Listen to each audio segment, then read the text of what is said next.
အားလုံးပဲမင်္ဂလာပါဒီနေ့တော့ Movie Recap Channel ကနေပြန်လည်ကြိုဆိုလိုက်ပါတယ်ဒီနေ့မှာတော့ Alpha ဆိုတဲ့ဇာတ်ကားကောင်းလေးကိုတင်ဆက်ပေးသွားမှာဖြစ်ပါတယ်အခုသင်တို့မြင်နေရတဲ့ဝင်ပလေတွေဟာလူသားတွေနဲ့ရန်သူလားမိတ်ဆွေလားလူနဲ့ဝင်ပလေတို့ရဲ့တန်ရောစင်တွေဘလို့စခဲ့တာလဲဆိုတာကိုတင်ဆက်ပေးသွားမှာပါ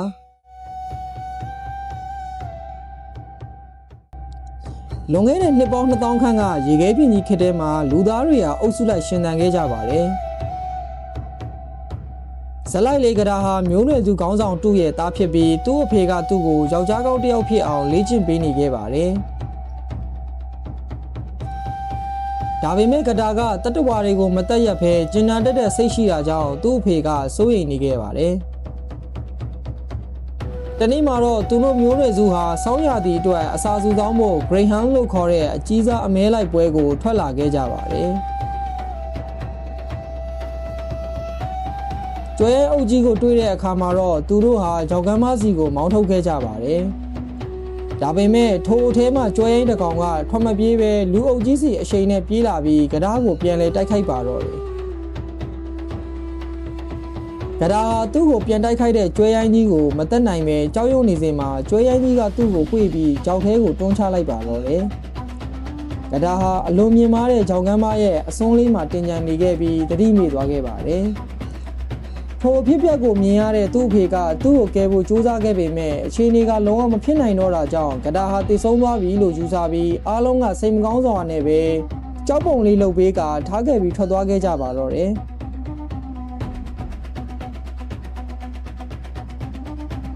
နောက်တစ်နေ့မှာတော့မိုးတွေတီးထန်စွာရွာလာပြီးကြောက်ထဲမှာရေတွေကြီးလာခဲ့ပါတယ်တတိမိနေတဲ့ကဒါကိုစားသုံးရင်လင်းနာတကောင်ကလာထိုးစိတ်ချိန်မှာပဲကဒါဟာပြန်ပြီးတတိရလာခဲ့ပါတယ်သူဟာအလွန်ထိတ်လန့်နေပြီးနီးလန်းရှာမရတဲ့အစုံရေကြီးနေတဲ့ကြောက်ထဲကိုခုန်ချလိုက်ပါတော့တယ်။ခြေထောက်တစ်ဖက်ကျိုးနေတဲ့ကြားကသူပြုတ်ကျလာခဲ့တဲ့ကြောက်ကမ်းမပေါ်ကိုတခြားလမ်းကနေခက်ခက်ခဲပြန်တက်ခဲ့ရပါတော့တယ်။သူအပေါ်ပြန်ရောက်လာတဲ့အချိန်မှာတော့သူ့အဖွဲကိုမတွေ့တော့တဲ့အတွက်အိမ်ပြန်လန်းကိုတကိုယ်တည်းခရီးစတင်ခဲ့ရပါတော့တယ်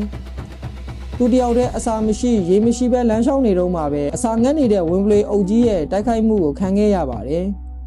ကဒါဟာတစ်ပင်မော်သို့မြ мян တက်ပြီးလွတ်အောင်ပြေးရင်သူ့ကိုအတင်းလိုက်ကိုက်နေတဲ့ဝင်ပလေအုပ်ထဲကဝင်ပလေတကောင်ကိုဓာတ်နဲ့ထိုးလိုက်ပါတယ်။ကျန်တဲ့ဝင်ပလေတွေထွက်ပြေးသွားတဲ့အချိန်မှာတော့ဒဏ်ရာပြင်းထန်စွာရနေတဲ့ဝင်ပလေလေးကိုကဒါကတက်ဖို့ပြင်ပေမဲ့သူ့ရဲ့ကျင်နာတဲ့စိတ်ကြောင့်မတက်ရက်ပဲဂူထဲကိုခေါ်သွားပြီးကဒါသူ့ကိုသူရောဝင်ပလေလေးကိုရောပါပြုစုပေးရင်ဒဏ်ရာတွေကိုပျောက်ကင်းအောင်ဂူထဲမှာနေထိုင်ခဲ့ရပါတယ်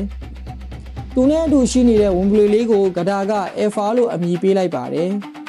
အစာပိုင်းမှာတော့ Alpha ကဂဒါကိုရန်လိုနေပေမဲ့ဂဒါကရေတိုက်အသားကျွေးပြီးစိတ်ရှိလက်ရှိနဲ့ဆောက်ရှောက်ပေးတဲ့အတွက်တဖြည်းဖြည်းနဲ့တငယ်ချင်းတွေဖြစ်လာခဲ့ကြပါတယ်။